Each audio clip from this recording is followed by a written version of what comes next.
Kia ora te whānau, a video showing you today how to get interactable objects and interactable story elements into your arcade games.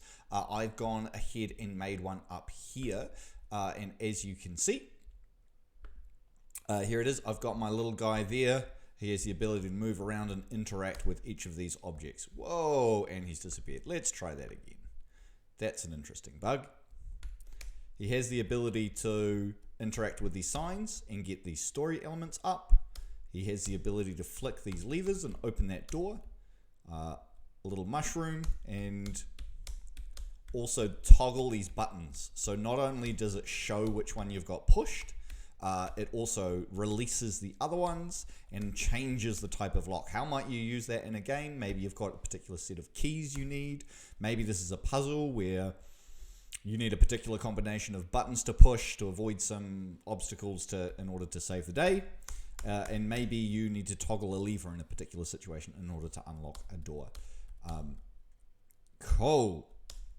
Let's figure out how to make this.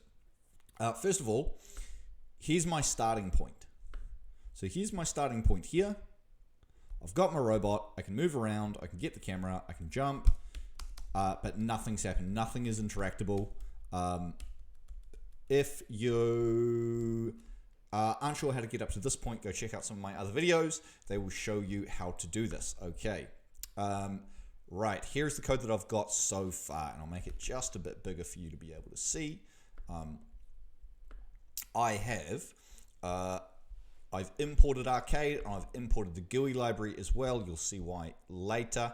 We're making a custom game class. We're making a window, calling superclass, getting our player in, setting the background, all standard stuff.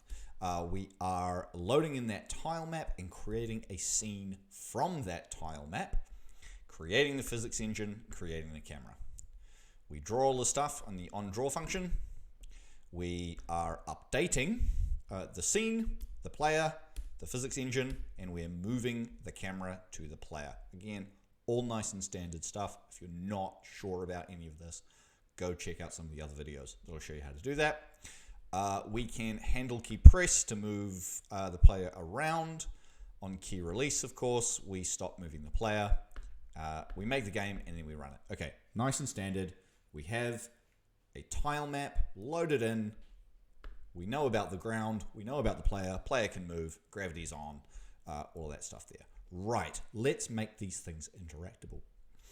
First thing to understand is that in my tile map, it looks like this. I've got my ground, and we know how to do that. I have 3 object layers. One is called interactables. One is called locks. One is called exit. Exit only has the door on it. The locks only have the lock on it. Maybe if you're actually making this, you might put that interactable into the you might put that lock into the interactable if you actually wanted to unlock it at some point. I haven't today because we're not actually going to be able to interact with that.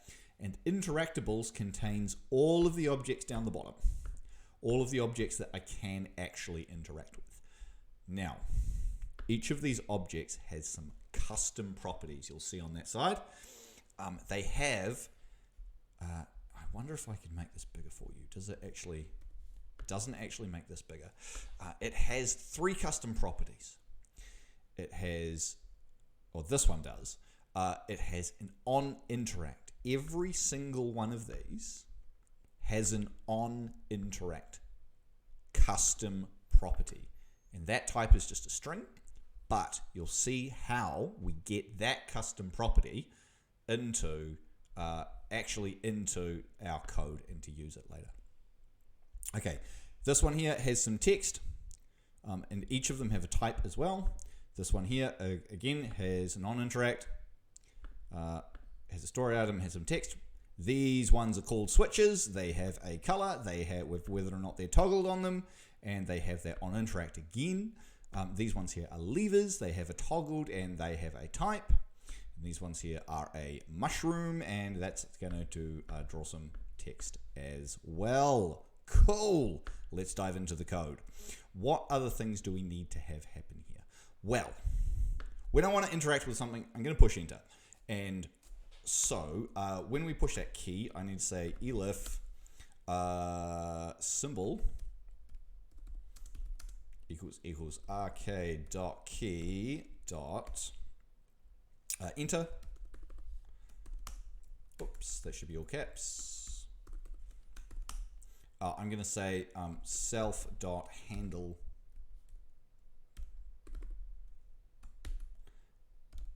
interact. Cool. That function doesn't exist at the moment. Let's make it.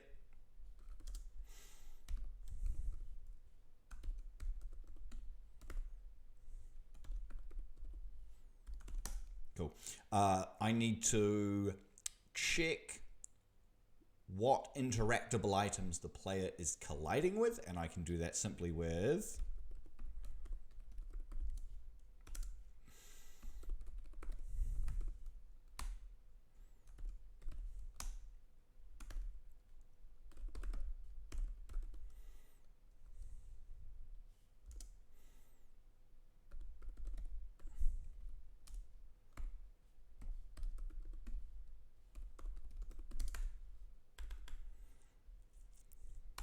okay, this is self.scene interactables. Now, when we load in that tile map, because that was the name of our interactables layer, that's where it ends up living, in self.scene interactables. I'm now going to loop over that list and run the onInteract function on whatever interactable I'm colliding with. So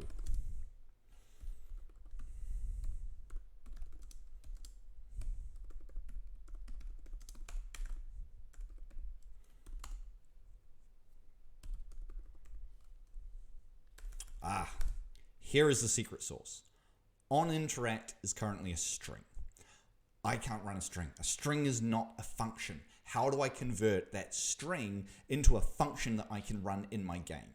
I can't pass a function in tiled. Tiled won't let me write a function and run it when it happens.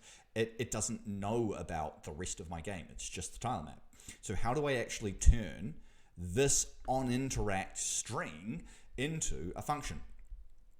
This is the secret sauce of the whole thing, which is this this function in Python that you can use. Very, very unusual to require it, but here it's the perfect thing. It's called getAtta,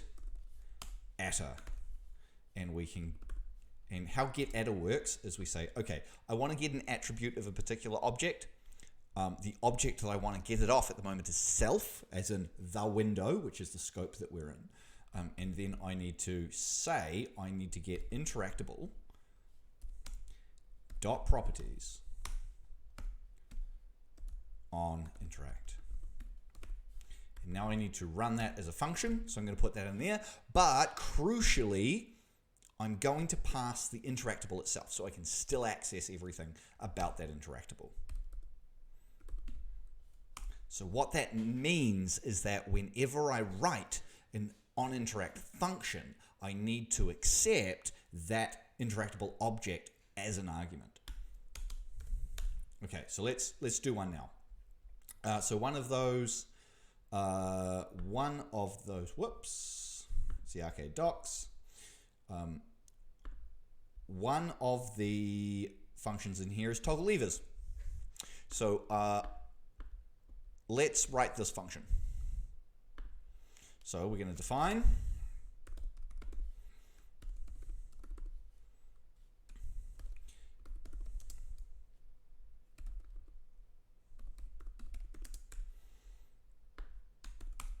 okay, so this is going to accept an interactable as an argument, just like I said before.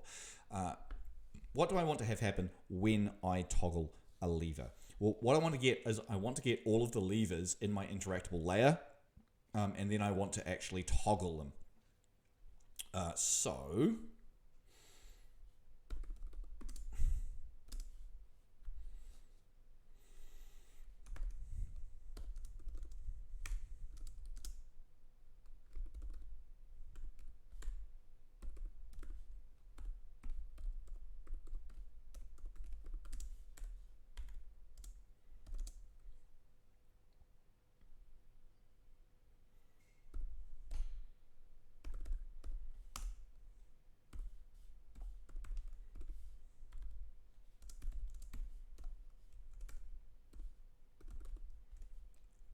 Okay, what you're seeing here is this is a list comprehension. Well, it's not quite a list comprehension, but it's working as a list comprehension. If you don't understand what's happening here, what we're doing is we're going over the interactables list. We're checking if their type was a lever, and if it is, we're including it in this comprehension. This is a generator comprehension. You don't need to worry about that. This works just the same with square brackets, but I don't plan on editing it, changing it down the line, so you can just use plain old brackets like that. Great. Once we've got all of our levers, what we can do is we can toggle each of them. So we need to set their toggle state.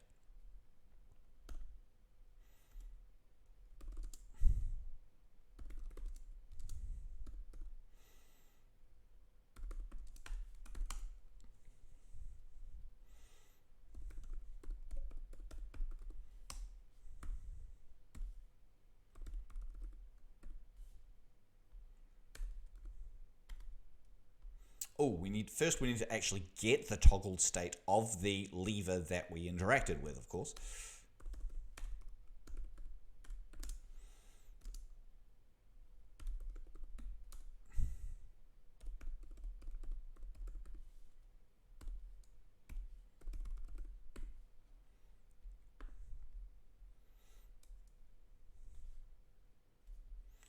And we need to actually say it's not equal to that because we're toggling it. So whatever it is, if it's true, then we're setting it to false. If it's false, we're setting it to true.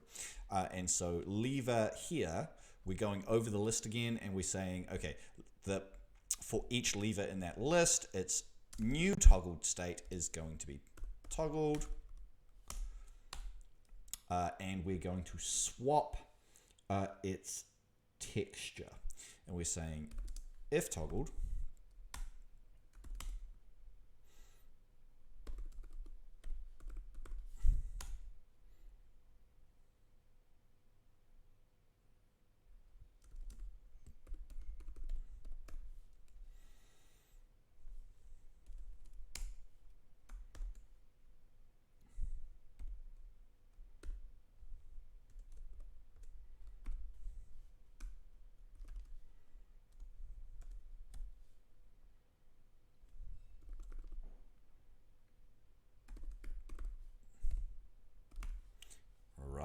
and this is a PNG that I grabbed earlier. These are off Kenny. You can go and find them as well. They're also in the resources that come with Arcade. And we can just say else.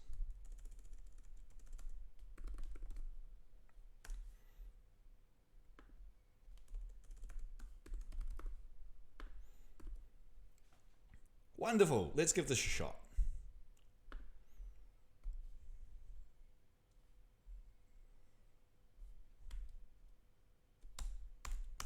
There you go. Okay, so this is actually enough. This is actually enough to get the whole control flow of how to get an interactable item. Just to recap, I have my tiled map, I have an interactable layer, I have these interactables here. They have a property called onInteract. I have a string which is the name of the function I want to run when it's interacted with. And when I actually interact with it, I go through that scene, I check what interactable I'm colliding with, I run each of those interactables on interact function by using getAtter. All right, and I've written that here.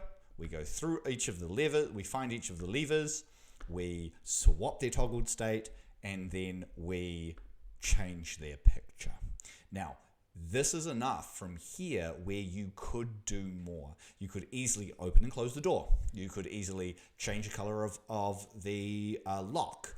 using those buttons. I can show you how to do those a bit later on. For the moment, I'm going to leave this here because this is enough to get each of those interactions happening. Maybe in a future video, I might show you how to get the text up on the screen when you interact it, and how to give a story item some inbuilt text saved in the tile map. That's really where the power comes from here, where you can have a unique item placed in your tile map with these custom properties that you activate when you interact with them.